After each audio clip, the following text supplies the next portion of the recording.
Hey, is that cool? Awesome. I want to talk about like when I started, going to school and stuff, a lot of people put me down, you know what I mean? Like people tease each other. I mean, people come up and say, hey, you're fat, you're fat, you're fat, you're fat, you're fat, you're fat, you're fat, you like, lose some weight, and you're like, you go home and you look at yourself in the mirror and go, I'm fat, right? And so many people tease each other. Oh, you're too short, you're too tall, you look whatever. Different hair and all that. It doesn't matter. See, the thing is, when you're in school, when you're growing up in life, it actually sort of matters to people how you look. And then it matters to you because it matters to others. Why? Why does it matter how you look? Because if they don't like you, then who will? If they don't accept you, then who will? And the fear that we have is that we're going to be alone, that we're not good enough, and we have to change ourselves. And so many people put me down and say, Nick, you look too weird, and no one's really your friend, and you can't do this and you can't do that. And I couldn't change anything. It's not like just fixing my hair one day and everything's fine. It's not like, just whatever. I couldn't change my circumstance. I couldn't just one day wake up and say, hey, give me arms and legs. I need arms and legs. You know what I mean? Like, I went to a bodybuilder, and said, can you make me some arms and legs? No joking. Bodybuilder, you get it? Right?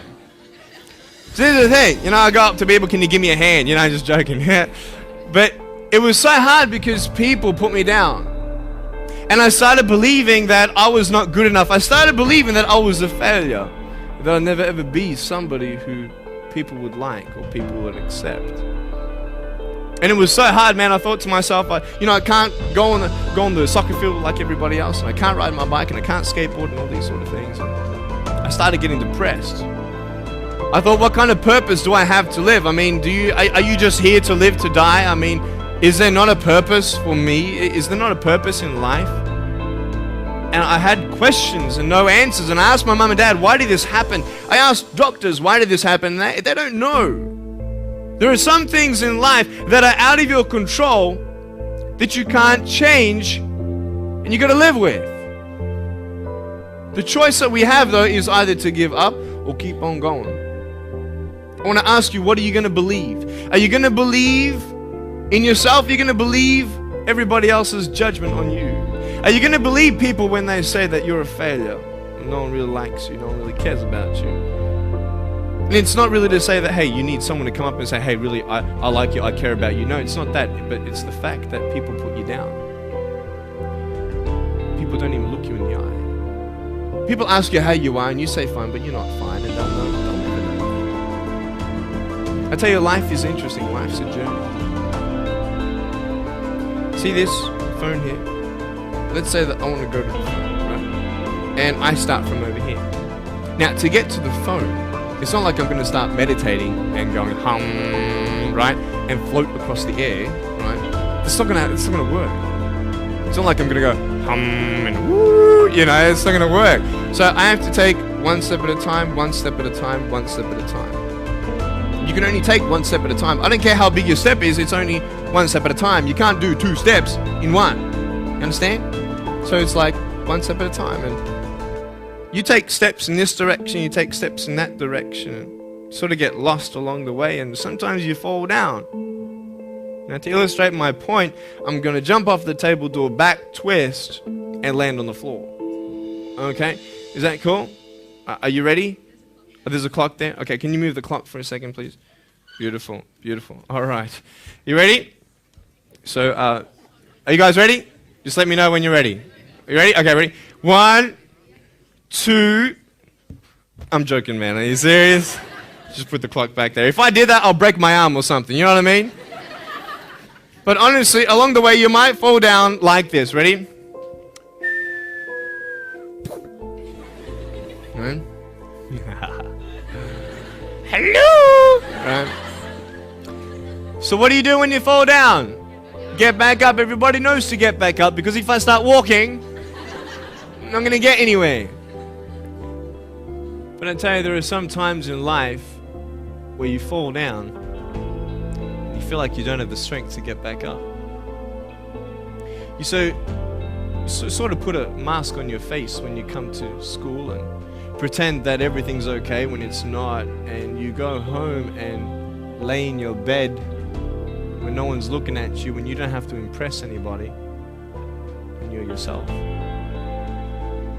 And fear comes in. You know the fear that you have as soon as you walk into the doors of your house. Maybe there's a broken home. Maybe you have doubt in your life. Maybe you don't know for sure what's going to be happening in the future, and it scares you. Maybe you're worried about what people think of you, what people say about you. Just that fear paralyzes you. And I just want to ask you today, do you think you have hope? Because I tell you, I'm down here, face down, and I have no arms, no legs. It should be impossible for me to get back up. I mean, you go home and tie the legs and arms of your brothers and sisters and like push them down and see how long it's going to take them to get back up. You know what I mean? You know, you can tell them that you'll see them tomorrow. You know what I mean? But this is the thing. It should be impossible for me to get back up, but it's not. You see, I will try 100 times to get up, and if I fail 100 times, if I fail and I give up, do you think that I'm ever going to get up? No. But if I fail, I try again and again and again. For as long as I try, there's always that chance of getting up. Does that make sense? And it's not the end until you've given up. And just the fact that you're here should persuade you that you have another chance to get back up. There's still hope. I'm not here today to tell you that I understand your pain. I don't know how it feels to be abused. I don't know how it feels to feel, quote, fat and you've got an eating disorder. I don't know how it feels to have a broken home. I don't know how it feels. I don't know how it feels to have a broken heart. And I know how it feels to be alone. And I want you to know that I found my strength in Jesus Christ, and you're going to find your strength in whatever you find it in. But I just want you to know that it's not the end. It matters how you're going to finish. Are you going to finish strong?